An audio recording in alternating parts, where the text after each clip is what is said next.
अस्सलाम वालेकुम। नमस्कार। ये हालात चिन्मय दास अरेस्ट हुए 25 नवंबर के दिन, जिन्होंने बांग्लादेश के नेशनल फ्लैग को डिसरिस्पेक्ट किया। उन्होंने नेशनल फ्लैग के ऊपर एक गेरुआ फ्लैग को लगा दिया। उसकी वजह से ये बहुत सारे मामले बिगड़ने गए। उनके सपोर्टर्स के एक नौजवान लॉयर जो सपोर्टर्स लोग के हाथ से मारा गया है, वो भी एक बहुत बड़ा कारण है कि बांग्लादेश इरप्ट हो गया। एक एक बॉइलिंग पॉइंट में बांग्लादेश आ गए हैं, जहां का पब्लिक जो है एक बॉइलिंग सिचुएशन में ला चुके हैं। तो हम लोग चाहते हैं कि हम लोग एंटी जो भी गवर्नमेंट है, यूनुस साहब के जो गवर्नमेंट जो फेलियर जा रहे हैं, 4 महीना हो गया, 4 महीना में वहां कुछ हो रहा नहीं है। सिर्फ प्रोटेस्ट, रैली, प्रोटेस्ट ही चलती रह रही है और नए नए मुद्दे यहाँ आते जा रहे हैं। खासकर हिंदू मुसलमान अभी हिंदू के ऊपर आ गए हैं, बिकॉज दे माइनॉरिटी के लेके हर एक जगह माइनॉरिटी को डिप्रेस किया जाता है। सिर्फ बांग्लादेश के लिए बोला जा रहा है कि उनके घर को नुकसान दिया जा रहा है। उस तरह हम लोग इंडिया में भी बहुत सारे माइनॉरिटी स्टेट ऐसा है जहाँ पे घर बुलडोजर से गिरा दिया क्या जाता है। बात कर रहे हैं आप बांग्लादेश से तुलना हिंदुस्तान की कर रहे हैं, क्या बात कर रहे हैं आप? क्या बात कर रहे हैं आप? वहाँ ये देखा जा रहा है कि हिंदू फैमिलीज हैं, कोई भी घर में घुस जा रहा है, कोई भी तोड़फोड़ कर दे रहा है, कोई भी वहाँ हिंदू फैमिलीज में जो महिलाएं मौजूद हैं उनके साथ गलत काम कर दे रहा है। क्या बात कर रहे हैं, क्या बात कर रहे हैं आप? हिंदुस्तान को लेकर हमेशा ये कहा जाता है कि हर धर्म के लोग यहाँ मिलजुल कर साथ में रहते हैं। अगर कोई अपराधी होगा, अगर कोई आरोपी होगा तो उसके खिलाफ तो लीगल एक्शन होगा ना। मैं बोल रही हूँ लंकेश जी, मैं बोल रही हूँ, असगर अली जवाब देंगे। मैं बोल रही हूँ, आप शांत रहिए, आप शांत रहिए। उसके बारे में बहुत खंडन करते हैं। बहुत दुख की बात है कि माइनॉरिटी वहां सेफ नहीं है आज के टाइम में। लेकिन पहले आप ये मानिए, बांग्लादेश और हिंदुस्तान का कोई मुकाबला नहीं है, दूर दूर तक भी नहीं है। हिंदुस्तान में बहुत आराम से अल्पसंख्यक रहते हैं, ये बात आपकी सरासर गलत है। मैं वो चीज के लिए हमेशा बस आभारी हूँ कि बांग्लादेश हिंदुस्तान के मुसलमान बहुत अनसरफर से रहते हैं। कुछ कुछ स्टेट में जो आप बोलिएगा, कुछ कुछ स्टेट में तो आप बांग्लादेश से मुकाबला कर लेंगे? मुकाबला में नहीं, अनरेस्ट होता है, अलग अलग हिस्सों में होता है, लेकिन उस पर ध्यान दिया जाता है और वहाँ हालात कंट्रोल करने की कोशिश होती है। ये गलत है, ये गलत है असगर अली जी, ये गलत है, इसे आप एक्सेप्ट कीजिए। हालांकि आपने एक्सेप्ट किया है। योगेश कुमार सोनी जी का मैं रुख कर लेती हूँ। योगेश कुमार सोनी जी, बांग्लादेश में जो आज के हालात हैं, क्या उसके पीछे वाकई जो बाइडेन का हाथ आपको नजर आ रहा है? क्या पाकिस्तान जैसी शक्तियां काम कर गई, इसीलिए आज ये सिचुएशन है? जी, मेरे से पूछा है प्रश्न? जी योगेश जी। हेलो योगेश जी, आपसे बात कर रही हूँ मैं। हाँ, देखिए मैं आपको बता देता हूँ कि सबसे पहले तो जी जी, मुझे आपकी आवाज आ रही है मेरी? हाँ हाँ हाँ, आपको आवाज हाँ, देखिए ऐसा है कि मैं सबसे पहले आपको ये जानकारी दे दूं कि हमें पूरे कुछ घटनाक्रम को समझने के लिए थोड़ा इतिहास पे चर्चा करनी पड़ेगी। 1971 की संधि जब हुई थी, इंदिरा गांधी ने जब करी थी, तो ये कहा गया था कि ये संरक्षण और वहां के हिंदुओं की सुरक्षा का लिहाज और उसका सुपरविजन भारत सरकार अपने पास रखेगी।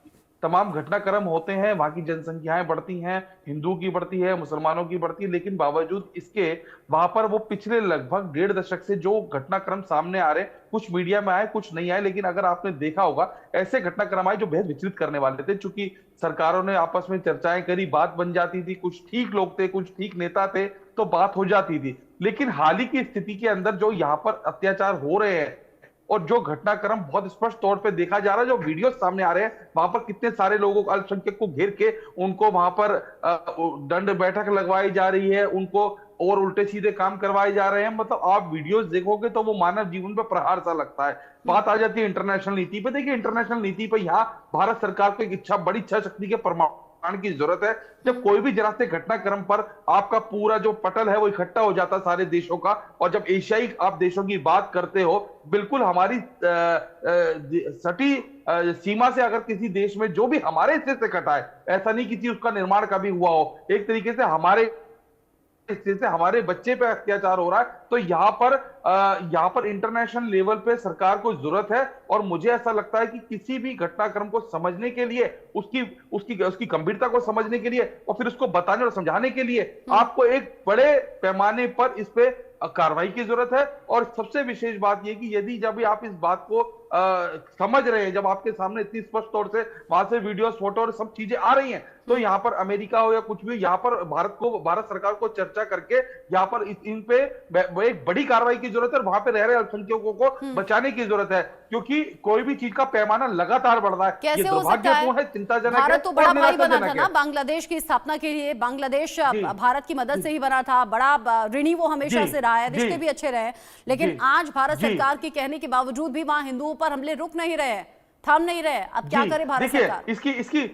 इसकी मैं जानकारी आपको दे दूं। देखिए, बांग्लादेश इस समय चीन और पाकिस्तान के भड़कावे में है। मैं आपको इस बात के लिए अपडेट कर दूं, जो उसका अपना विवेक है वो इस समय काम नहीं कर रहा, क्योंकि हिंदुओं के अत्याचार के घटनाक्रम बांग्लादेश में इस स्तर पे कभी नहीं हुए जो इस स्तर आज देखने को मिल रहा है। क्योंकि पाकिस्तान और चाइना ये कहीं ना कहीं, जैसा कि भारत देश से चिढ़ने वाले देश हैं, ये उसको पंप करते आए हैं। बहुत सारी चीजें आंतरिक रूप से ऐसी आती हैं जो पहले भी भारत सरकार के समक्ष आई, क्योंकि अपने वर्चस्व के चलते भारत सरकार ने उसको समेट दिया, उसको खत्म करा। लेकिन जब शेख हसीना के जाने के बाद जो स्थिति वहां बिगड़ी, और वो ये गाथा ऐसा नहीं कि आज 4 महीने 2 महीने से, ये गाथा पुरानी चलती आ रही, लेकिन इसकी स्पीड शेख हसीना के जाने के बाद बहुत ज्यादा बढ़ा दी गई है। और ये इतना पीड़ा देने वाला घटनाक्रम लगता है कि आखिर हम किस दुनिया में जी रहे हैं। और ऐसी घटनाओं को लेके मुझे लगता है कि इस समय मोदी सरकार को बड़े एक्शन ऑफ प्लान की जरूरत है, क्योंकि जितनी चीजें आपके समक्ष आ रही हैं वो मात्र केवल 10% आ रही है। यदि 100 मौत होती है तो केवल वो 10 बताई जाती है। और जो उसके अलावा मानव जीवन पे प्रहार हो रहा है, जो हिंदुओं पे प्रहार हो रहा है, ये कहीं ना कहीं आप कह रहे हैं कि अलग अलग सरकारों के अलग अलग देश से बहकावे में अब बांग्लादेश आ गया है और इसीलिए वहां पर ये हमले बढ़ रहे हैं। लंकेश जी, आपके लिहाज से भारत सरकार को क्या करना चाहिए? भारत सरकार को अब इस पे चर्चा नहीं करनी चाहिए, पूर्णतया इसमें एक्शन के मोड में आना चाहिए। वहां पर अपने डिप्लोमेट्स को भेजना चाहिए और वहां पर रह रहे हिंदुओं की सुरक्षा की गारंटी लेनी चाहिए और जिम्मेदारी उठानी चाहिए। जैसे हमारा बच्चा किसी दूसरे शहर में रह करके पढ़ रहा है, एक नौकरी कर रहा है या स्थायी रूप से भी रह रहा है और उसे वहां कोई तकलीफ है, तो ये हमारा धर्म और जिम्मेदारी दोनों बनते हैं कि हम वहां पर जा करके अपने बच्चे की सुरक्षा करें। और यदि हम ऐसा नहीं कर पा रहे हैं तो ना तो हम अच्छी सरकार हैं, ना तो हम अच्छे पिता हैं। क्योंकि भारत एक ऐसा देश है कि जहां पर सर्वधर्म समभाव से सारी चीजें चलती हैं। भारत ने तो लोगों को जीना सिखा दिया। भारत का जो दर्शन है, भारत का जो ज्ञान है, और यहाँ पर जो राजनीति हो रही है वो बड़ी गंदी राजनीति हो रही है। बांग्लादेश की जो स्थिति है, बांग्लादेश जल रहा है। मैं सोनी जी की बात से पूर्णतः सहमत हूं कि आपको सिर्फ 10% ही दिखाया जा रहा है। बात तो सही है, सोशल मीडिया पर वीडियोस भरे हुए हैं और हमारी भी नैतिक जिम्मेदारी बनती है, हम भी हर तस्वीर टीवी पर नहीं दिखा सकते क्योंकि गाइडलाइंस को भी फॉलो करना होता है, पालन करना होता है, लेकिन वो तस्वीरें हाँ दिल को दुखाती है। असगर अली जी, आपका एंड कमेंट। ये मैं बहुत ही कंडम करता हूँ। ये हम योगेश जी का कहना है कि आसपास के मुल्क जैसे चीन और पाकिस्तान की गोद में बांग्लादेश बैठी हो। मैं हार्डली कंडेम करता है मोहम्मद यूनुस की गवर्नमेंट को, जो 4 महीने की गवर्नमेंट अभी तक आ चुकी है, कोई भी डिसाइड नहीं कर पा रही।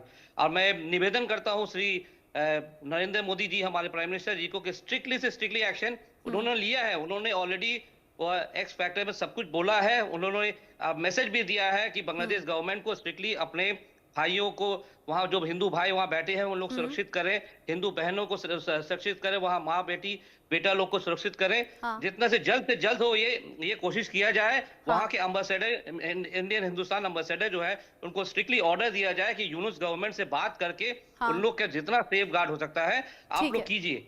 आप कह रहे हैं कि लगातार भारत सरकार संपर्क में रहे और अब तो कड़े कदम उठाने की भी जरूरत है, क्योंकि हिंदुओं पर अत्याचार की सीमाएं अब सभी लांघ चुके हैं वहां पर कट्टर मौलाना। बहुत शुक्रिया आपका अली असगर साहब, योगेश कुमार सोनी जी और साथ ही लंकेश जी, बहुत शुक्रिया आप तीनों का इंडिया न्यूज पर जुड़ने के लिए, अपना प्रीशियस टाइम देने के लिए। बांग्लादेश में जो हालात हैं उसमें सवाल उठाना भी लाजमी है और यहाँ हिंदुस्तान में बैठे हुए हिंदुओं का दिल बड़ा दुख रहा है, क्योंकि हर दिन बांग्लादेश में हिंदू फैमिलीज को टारगेट किया जा रहा है, निशाना बनाया जा रहा है। इसीलिए हम कह रहे हैं इस्कॉन तो बहाना है, हिंदुओं को निशाना बनाना। एक छोटा सा ब्रेक, लौटेंगे।